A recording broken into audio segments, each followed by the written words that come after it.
daftar akun baru di sini, Juju at gmail.com. Juju. Oke, kita coba cek register now. Oke. Di sini tidak ngeset ya. Oke.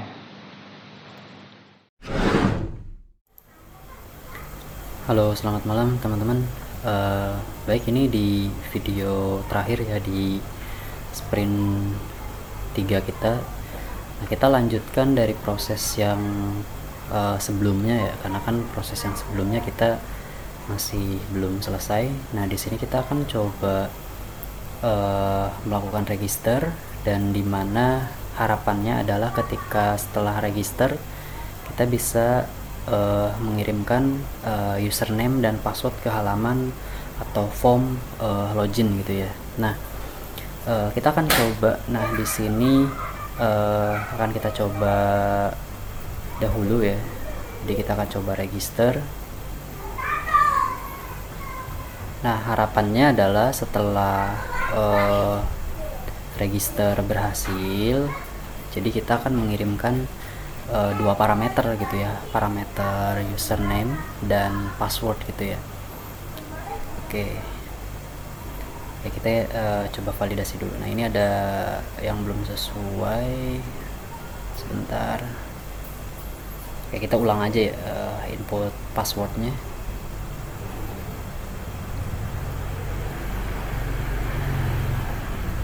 Oke, sorry, kita coba lagi. Oke, kita isi.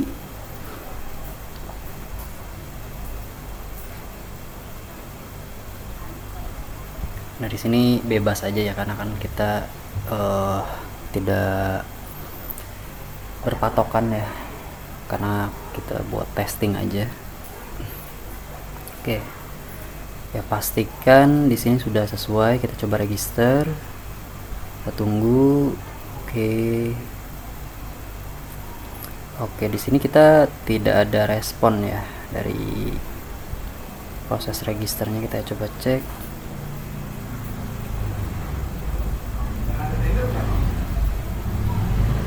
Oke, kita coba ulang lagi. Ini kita web servernya belum kita aktifkan ya. Kita akan coba lagi untuk proses registernya.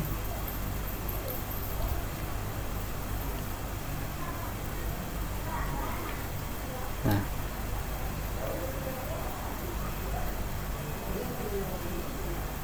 kita coba cek IP. Nah, ini. Jadi kan kita IP address itu kita sering berubah-ubah ya. Nah, kita akan samakan dulu dari IP address atau server kita, karena kalau di lokal itu ya resiko perubahan IP addressnya bisa terjadi gitu ya. Kita akan coba lagi ya. Oke, kita inputkan kembali untuk nama, username, password, email. Oke, kita coba lagi.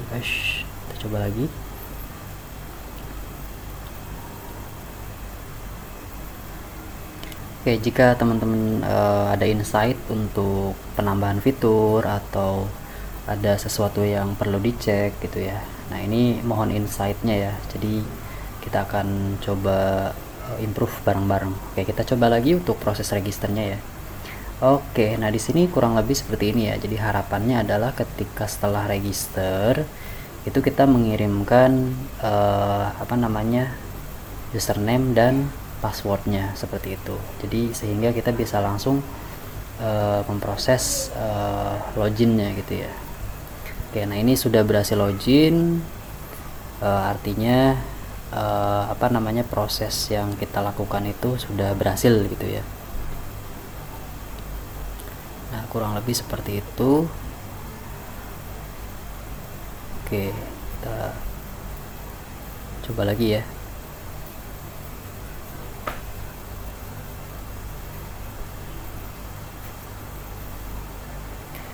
Oke, di sini kita pertama akan sesuaikan dulu karena kemarin kan kita belum selesai semuanya ya untuk konfigurasi codingannya. Sedangkan kita udah selesai untuk secara prosesnya. Nah, pertama sih di sini untuk API kita simpan ke dalam kelas gitu ya, artinya nanti endpointnya kita jadiin satu aja dalam satu kelas gitu. Nah, di sini kemarin tuh kita tuh salah gitu, harusnya username dan password bukan email gitu ya, karena kan yang dicek oleh API yang kita buat itu username dan password gitu ya. Kita coba cek. Oke, nah kita akan coba get username dan passwordnya. Nah, kita udah sesuaikan juga ya untuk passwordnya, kita udah pakai MD5 atau enkripsi agar passwordnya lebih secure, kurang lebih gitu. Nah, kita akan coba lihat. Nah, di sini kita untuk register passwordnya kita udah enkripsi agar secure juga. Nah, sebenarnya sih kalau yang di respon kita nggak perlu pakai MD5 ya. Nah, kita hanya perlu di login, kita pakai MD5 juga seperti itu. Nah, seperti itu ya. Oke, kita kembali lagi ke codingan kita. Nah, kurang lebih gitu ya. Kemarin tuh kita miscom gitu, harusnya username dan password gitu ya.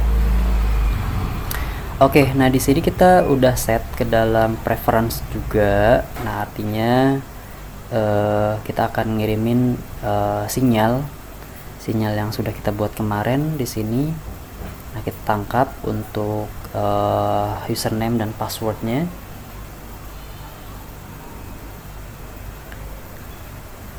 Nah, nanti kita akan back, lalu kita akan kirimkan gitu ya dari proses form atau form register ke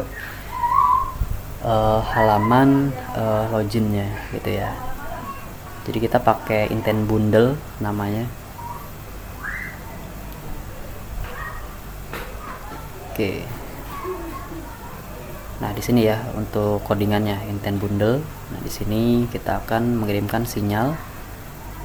Ditampung dulu untuk datanya yang didapat dari preference, lalu kemudian kita kirim ke halaman login gitu ya. Intent bundle. Nah, kalau misalkan lebih dari satu kita pakai put extras ya. Kalau misalkan hanya data satu aja, put extra cukup gitu ya.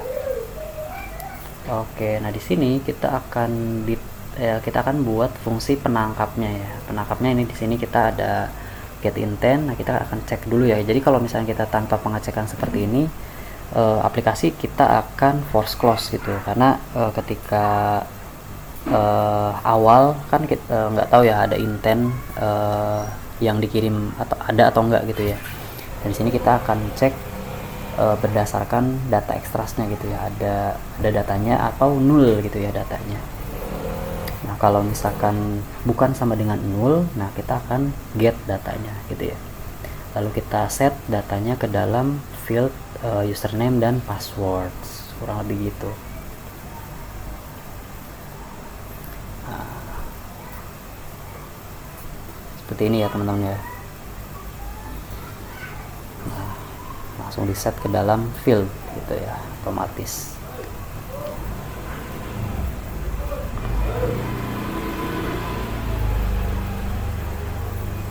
Nah, oke. Nah, di sini kita sudah di set pakai kelas ya, kelas base URL, artinya API-nya udah kita jadiin satu aja dalam satu kelas. Di sini ada login, ada register gitu ya. Ini sesuai dengan endpoint yang kita set secara statisnya gitu ya. Nanti kita akan gunakan pakai dinamis gitu ya, agar sekali perubahan jadi semuanya tidak perlu capek-capek juga gitu ya ketika IP berubah contohnya. Juga kita tidak perlu ada perubahan di semua lokasi, kita cukup hanya di satu file, nah, semuanya akan berubah gitu.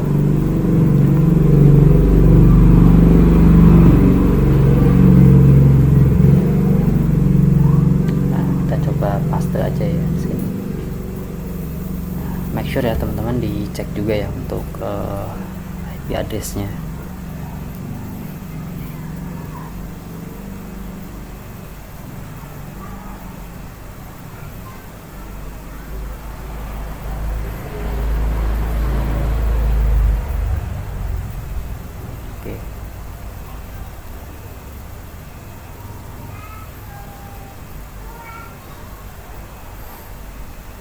Kita akan coba login ya.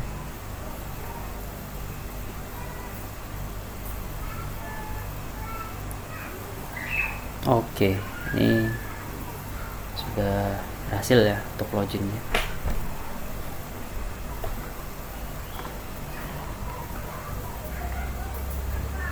Oke.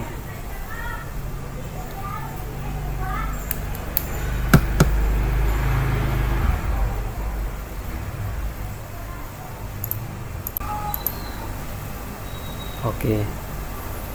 Nah, kita akan buat satu kelas. Nah, di sini preference-nya untuk menyimpan gitu ya, untuk menyimpan data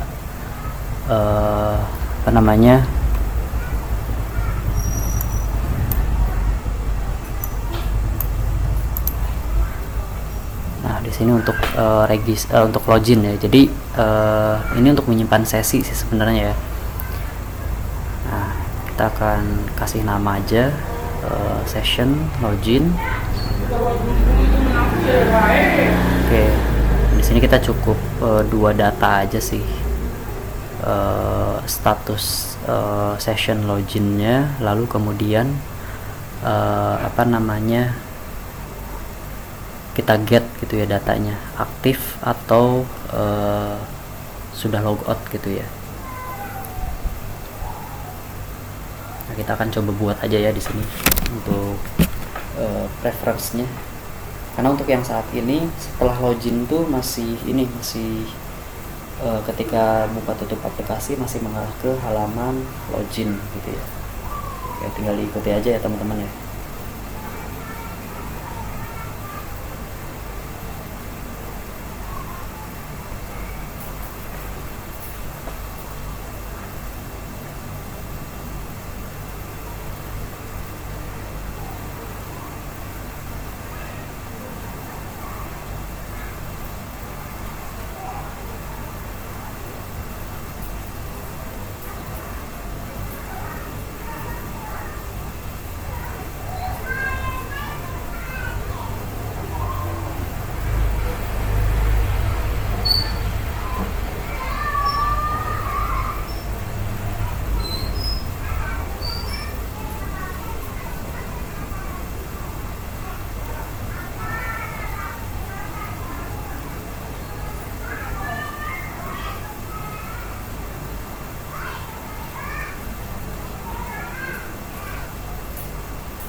Nah, di sini kita bikin setter sama getternya gitu ya. Setternya buat set datanya, getternya buat mengambil datanya kayak gitu.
Oke, di respon loginnya kita save ya data-datanya, jadi biar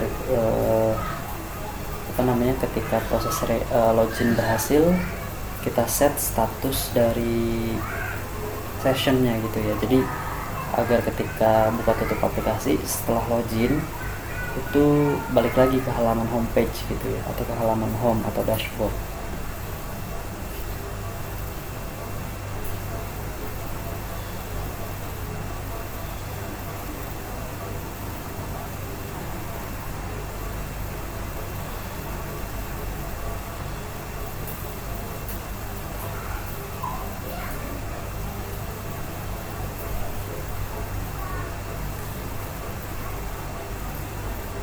Nah, nanti di halaman login kita kasih pengecekan juga. Jadi kalau misalkan status loginnya itu aktif atau true, nah kita langsung force aplikasi untuk diarahkan ke halaman home lagi kayak gitu ya. Nah, kita akan bikin functionnya kurang lebih.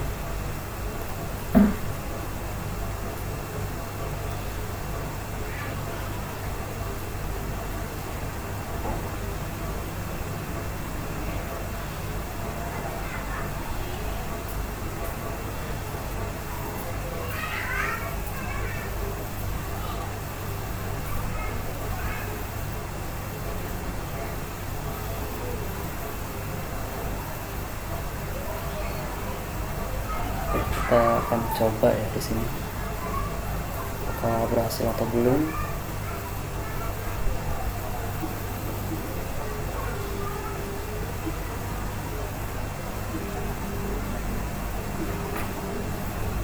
Oke, di sini masih 0 ya. Berarti ada yang nggak sesuai nih pada saat ngeset di setter di preference-nya ya.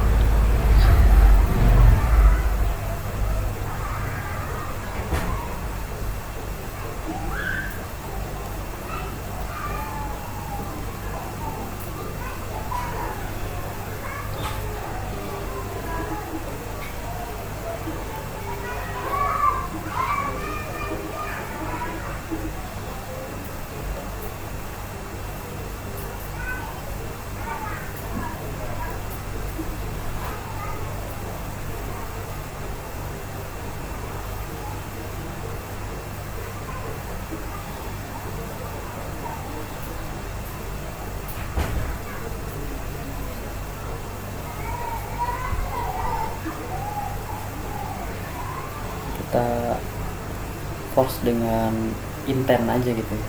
Jadi diarahkan langsung ke halaman dashboard atau home.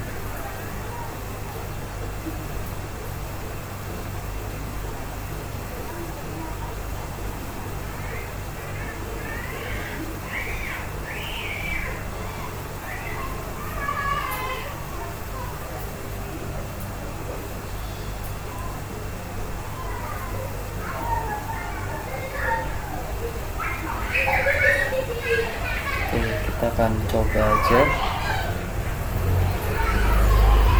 login. Oke, kita tutup aplikasinya, terus kita buka lagi, harusnya mengarah ke dashboard. Nah, ini masih belum sesuai ya. Oke, nilainya masih 0. Oke, kita coba cek lagi ya untuk preference-nya.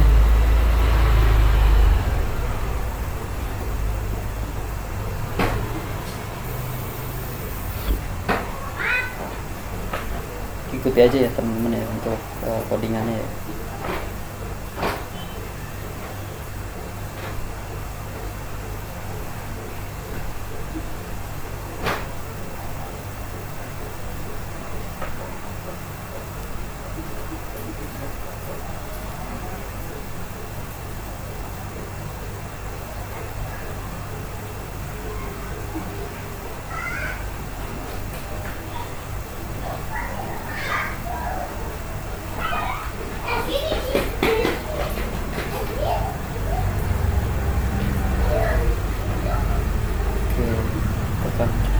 Cari tahu untuk setup boolean sih sebenarnya sih di namanya, reference-nya ya.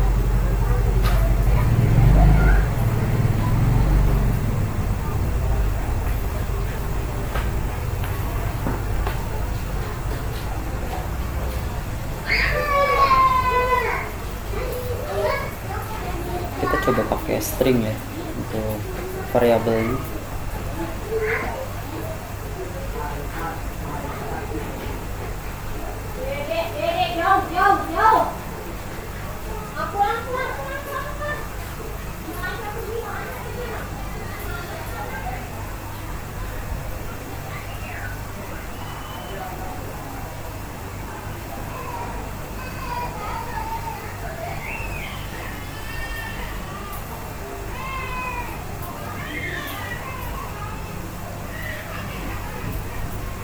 Oke, kita sesuaikan aja ya untuk codingannya ya.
Coba lagi ya.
coba lagi ya. Oke, kita coba login lagi. Harapan kita sih nggak ini ya, nggak ke halaman login lagi. Ini sudah sesuai ya pengecekannya.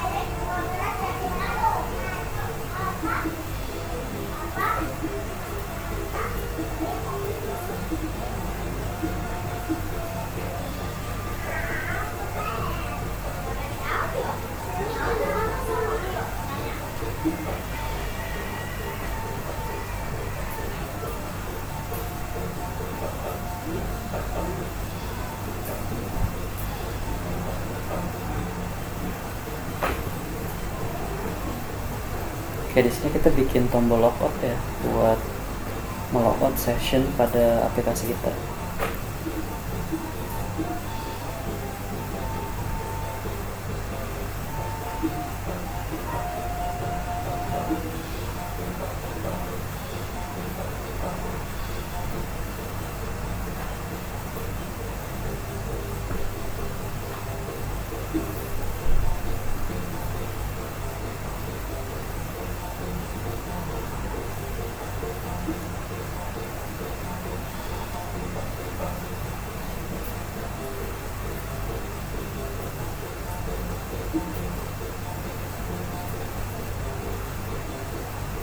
Di sini kita bikin functionnya untuk aksi logout.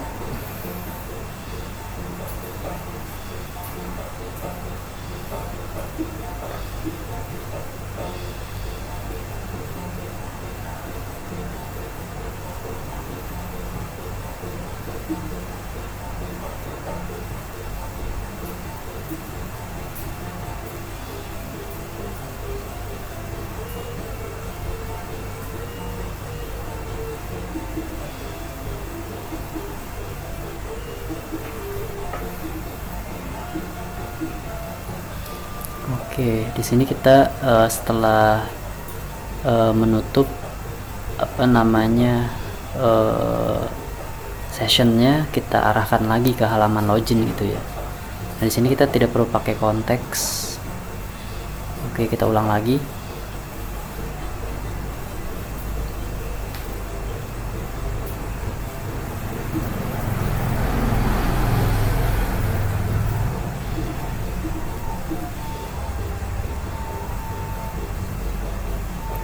Oke, login berhasil.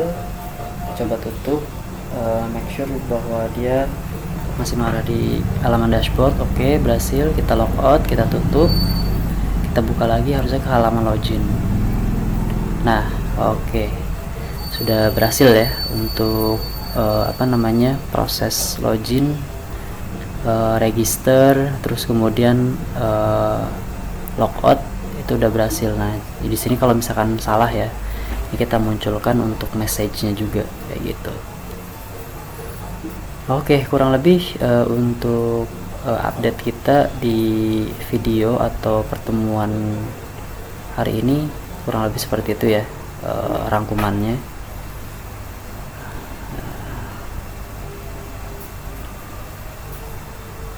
Oke.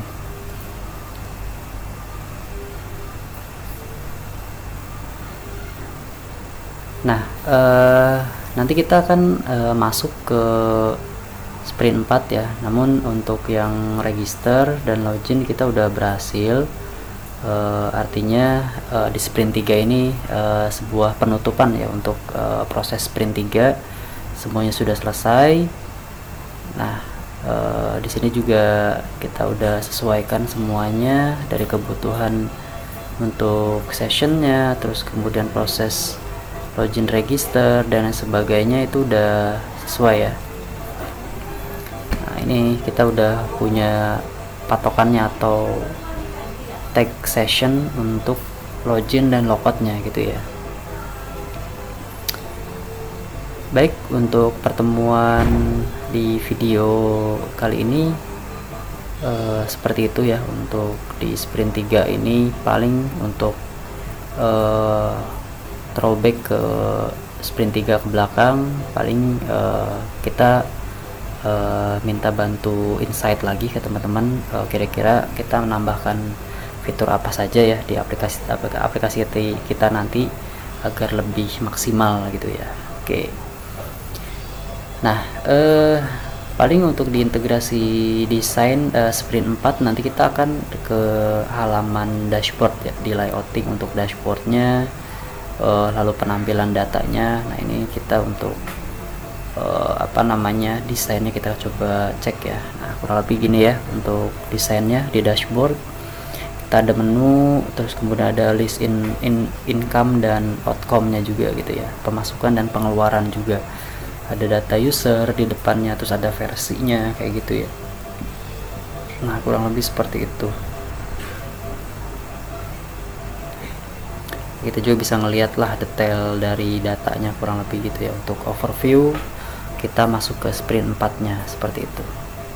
Nah, kita nanti sprint 4 kita ada yang namanya fragmen gitu ya, bagaimana penggunaan fragmen, apa itu fragmen dan sebagainya, kita akan bahas di sprint 4 lebih seperti itu. Oke, untuk pertemuan kali ini sampai jumpa teman-teman di video berikutnya. Sampai jumpa.